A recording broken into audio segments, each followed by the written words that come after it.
I was warning about the 2008 financial crisis before it happened, which was the case. In fact, I was warning about it very vocally leading up to that crisis. Well, I can assure everybody today that the crisis that's coming is going to be far worse than anything that was experienced in 2008. But it's going to be of a different nature, and there's going to be a different outcome. Of course, the cause is the same. It's the Federal Reserve and monetary policy, and to a lesser but also important extent, government fiscal policy, which is helping to drive the reckless monetary policy. But I think the way it's going to play out in the financial markets is going to be a lot different. I think the important consideration this time around is going to be inflation. And I think inflation is the primary factor that everybody should take into consideration when trying to formulate an investment strategy, especially one that is going to do well in the coming decade. And you have to think of inflation not just as a monetary phenomena and not just as the effect that inflation is going to have on prices, and not just consumer prices, and asset prices. But you also have to think about inflation in its most basic form, which is taxation. Inflation is really a tax. I mean, that's basically what it boils down to. And you have to understand this because governments really have two ways of paying for their expenditures. The most honest way is through current taxation. Now, obviously, that could be unpopular for the people who are paying the taxes, right? Nobody likes to send money to the U.S. government. And so when politicians are constantly running for re-election, they don't want to have to tell the voters how much all these government programs cost. Another way that government can do it, which is really the first way, just delayed, is by borrowing money. And I'm talking about borrowing it legitimately from a private lender who is willing to take money and loan it to the U.S. government by buying a U.S. Treasury bond from the government. Now, when governments do this, they're just delaying the taxation into the future because whatever money the government borrows today must be repaid tomorrow. And where is the government going to get the money to repay the bondholders? Well, from the taxpayers of the future. But in the meantime, the taxpayers of today have to pay the interest on the money that's been borrowed. So in other words, when government pays for its spending programs by borrowing, the taxpayers are actually on the hook for an even greater cost because not only do they pay back the principal, but they have to pay all the interest.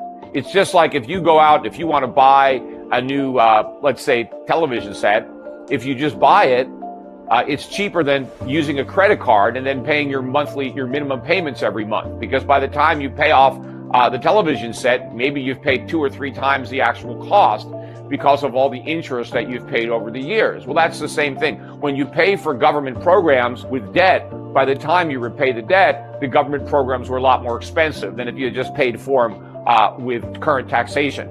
See, now the government has to resort to a new method of finance, because it is now impossible for the government to borrow money from private sources because it can't afford to pay a high enough interest rate to private lenders to make this a viable transaction. And that is because of the enormity of the debt that we currently have. Right? The U.S. government has borrowed so much money to try to delay the day of reckoning for so long and kick the can down the road as we've gone deeper and deeper into debt. Now that we have a national debt that's approaching $30 trillion, there is no way that the U.S. government can finance that. I mean, repaying the debt is completely impossible. I mean, not with money that has any real purchasing power. But at this point, the principal of the debt is just so enormous that even if the government was forced to pay a normal rate of interest, it could not actually make those payments. What's happening now is that the government is financing its expenditures through inflation. And the way that process works is the government issues debt, and then it's the Federal Reserve that buys that debt. But when the Federal Reserve buys the debt, it has to expand the money supply to do it. See, when the U.S. government borrows from a private lender, It's taking money from one person and loaning it to another. It doesn't increase the money supply, and the person who is loaning the money to the government can't also spend that money because they've loaned it to the government, and now the government gives it to somebody else to spend. But when the Federal Reserve monetizes that debt and prints new money, then it's all new spending in the economy because the government hasn't taken money away from anybody, but it's giving new money to other people. And another way to think about it is when the government taxes you to pay for its spending, it literally takes your money, right? Your money just comes right out of your paycheck. If it's an income tax, the government takes your money and then they give that money to somebody else. And now somebody else spends the money that you earned. You can't spend it because the government took it and gave it to somebody else. So your standard of living, your purchasing power is diminished because you have less money to spend. But when the government doesn't raise your taxes, if it just prints money and then gives it to that same individual to spend, your purchasing power, at least in dollar terms, hasn't been diminished. But now you have another guy or gal who is given all this cash that can now go out and spend it. And so what happens is that person competes with you to buy stuff and prices are bid higher. And so the result of that type of taxation is that prices go up. Everything becomes more expensive. So instead of the government taking your money, the government takes the purchasing power of your money. And that's a tax. And if you look at what's happening now, especially since the beginning of the pandemic, government debt and money printing is off the charts. I mean, we've never experienced anything like this. In fact, I think about half of the money that the government is now spending is being printed by the Federal Reserve. So it's not really borrow and spend anymore. It's print and spend.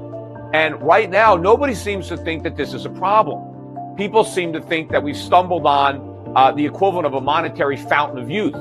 People like to call it modern monetary theory, which is we can have whatever we want as long as government prints the money to pay for it, that there's no limit, that government is free as long as they print money. Now, of course, why didn't we realize this in the past? I mean, why have we been paying taxes all these years if all we had to do is print money? After all, the printing press has been around for hundreds of years.